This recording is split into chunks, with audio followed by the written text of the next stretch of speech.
атайын маалымат берип кетсеңиз, яғни амандап менен убактын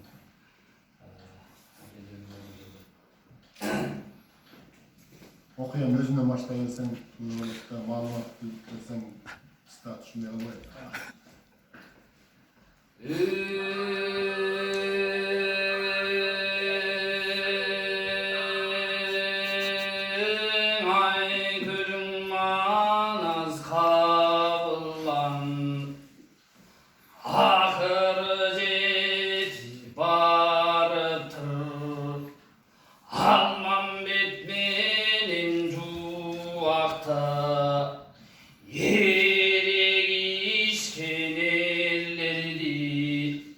Anan elleştirip salgandek, anoşondo zurasan, atandın görüdün niye, biri turgan zormanaz, oğullar kalıptır, oroyuldu mu tapsalıptır. Aldındağın almağa açırken mınday bir kana gevin salıptır.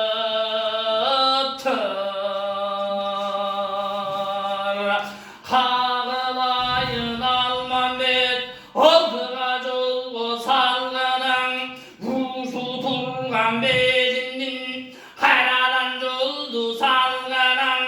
Kağılayın Almanbet kıtaydan çıkan elenen, teleyi tengelen, tebirimizi kırgızga. Kağılayın Almanbet hakikatlı tallaşıp, ağcar atkan din üçün arzı kelge sendelen. Kağılayın Almanbet usul turgan bezinin öçünenin alganan. Kağılayın Allah'e kursun usul sözümdü, kursun usul sözümdü. Kağılayın Almanbet kağılayan karaça usul turgan çuvakta açırken yoldaşlığa aldının.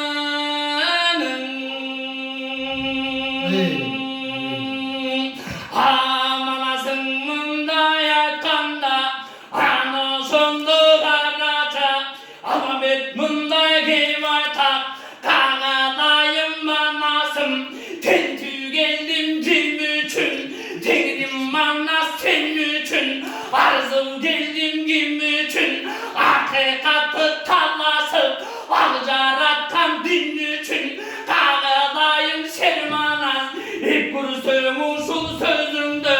Ey kağılayın manasım, ey sırgattın özüm adayım, adına jolgo satayım. Devo senti aytkanda, arzakta turgan el çubak, tuğulgandu şen çubak, toğuldonup kalıptır.